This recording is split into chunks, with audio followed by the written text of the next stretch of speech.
Oke, assalamualaikum warahmatullahi wabarakatuh. Di sini saya akan menjelaskan selanjutnya dari PD Buana.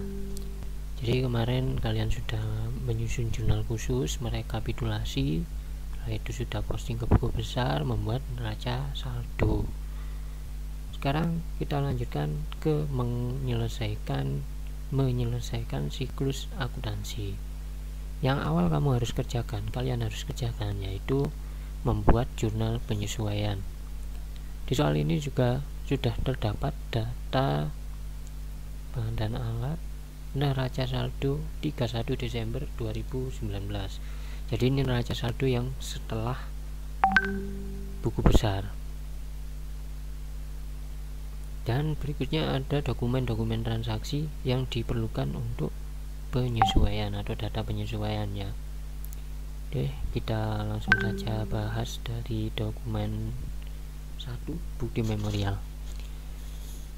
Di sini bukti memorial ini kepada teknisi akuntansi dari Revsianti SE. Jadi ini mungkin dia adalah manajer keuangan dari PD Buana.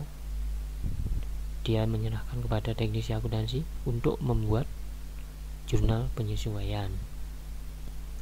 Jadi tanggalnya di sini 31 Desember 2019 dengan nomor bukti transaksi BM12-1. Lalu keterangannya atau isi memonya telah diterima rekening koran dari Bank Mandiri Jakarta Tanjung Priok per tanggal 31 Desember 2019 menunjukkan informasi sebagai berikut. Pendapatan bunga bank bruto sebelum pajak 5.320.000. Beban administrasi bank 250.000. PPh pasal 4 ayat 2 sebesar 20%, 1.064. Jadi ini transaksi ini adalah transaksi penerimaan pendapatan bunga dari bank. Ini kita terima setiap akhir tahun. Jadi kita langsung sesuaikan. Ketika kita menerima pendapatan bunga, tentunya pasti ada beban administrasi bank untuk mencatat mutasi penerimaan pendapatan bunga, dan juga terdapat PPh pasal 4 ayat 2 sebesar 20%. Ini pajak penghasilan atas pendapatan bunga bank. Oke, kita langsung saja ke jurnalnya. Jadi jurnalnya nanti seperti ini. Nah, di sini adalah jurnal penyesuaiannya. Kita sudah menemukan nominal interest revenue atau pendapatan bunga bank sebesar 5.320. Namanya pendapatan, dia ada di sebelah kredit. Kita masukkan di sebelah kredit sini. Jadi karena ini nanti ada akun lainnya di debit, kita angan-angan dulu. Di kredit nanti ada interest revenue sejumlah 5.320. Setelah itu kita cari yang di debit. Beban administrasi bank ini sebagai beban. PPh pasal 4 ini juga sebagai beban. Jadi di sini nanti ada debit beban administrasi bank 250.000 dan PPh pasal 4 ayat 2 sebesar 1.064. Sehingga pencatatannya di sini kita gunakan bank service charge 250.000, income tax expense 1.064.000, dan barulah kita masukkan yang interest revenue sejumlah 5.320. Setelah itu kita selisihkan antara debit dan kredit. Ternyata lebih besar di kredit. Otomatis kita cari 5.320 dikurangi 1.064 dikurangi 250, ketemunya yaitu 4.006.000. 4.006.000 adalah pendapatan yang kita terima dari pendapatan bunga cash in bank ini. Kita taruh sini. Cash in bank 4.006.000. Nih, jadi jurnalnya cash in bank, bank service charge, income tax expense pada interest revenue dengan nominal 4.006.250.000, 1.064.000 pada 5.320.000. Jurnal penyesuaian jangan lupa kalian masukkan bulannya Desember, tanggalnya 31, nomor bukti transaksinya BM12-1, dan ref ini beda dengan ref di buku besar. Jika di ref buku besar kita mengisikan referensi jurnalnya dari mana, Tapi kalau di penyesuaian refnya kalian isi dengan nomor akun. Itu pula dengan jurnal umum sama.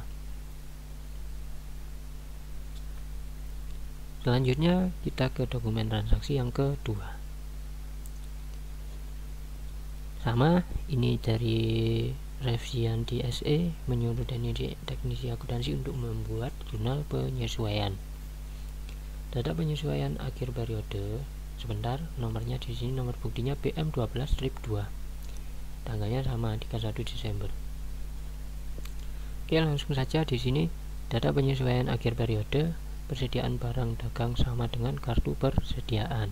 Persediaan perlengkapan toko yang tersisa 6.500.000. Asuransi yang telah kadaluarsa sebesar 8 juta. Iklan dibayar di muka untuk 24 kali terbit dan telah terbit 8 kali.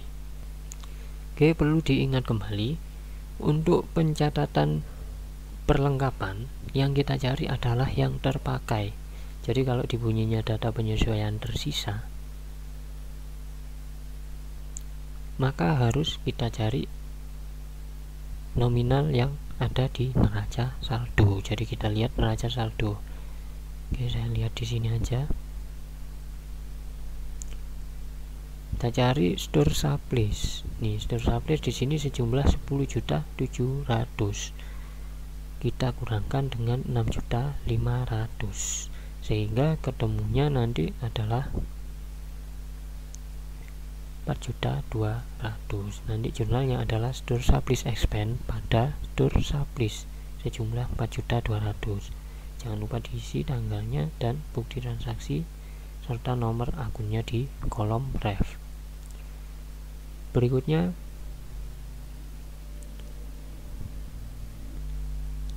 di sini ada asuransi yang telah kadaluarsa dan iklan dibayar buka untuk 24 kali.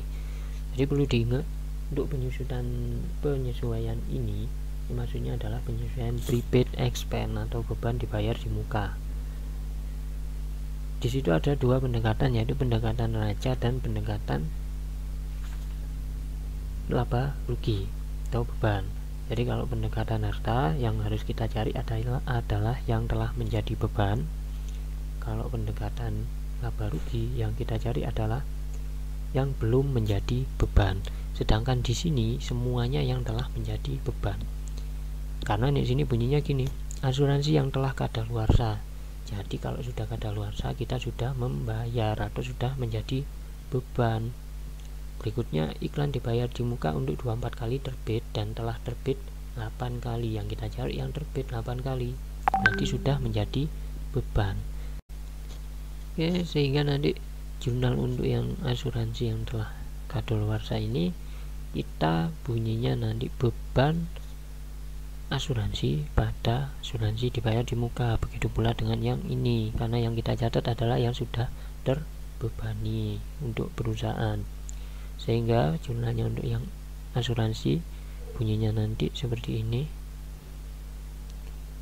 Insurance expense pada prepaid insurance 8 juta. Begitu pula dengan yang satunya, advertising expense pada prepaid advertising 4 juta. Ini perlu kita cari dulu dari neraca saldo.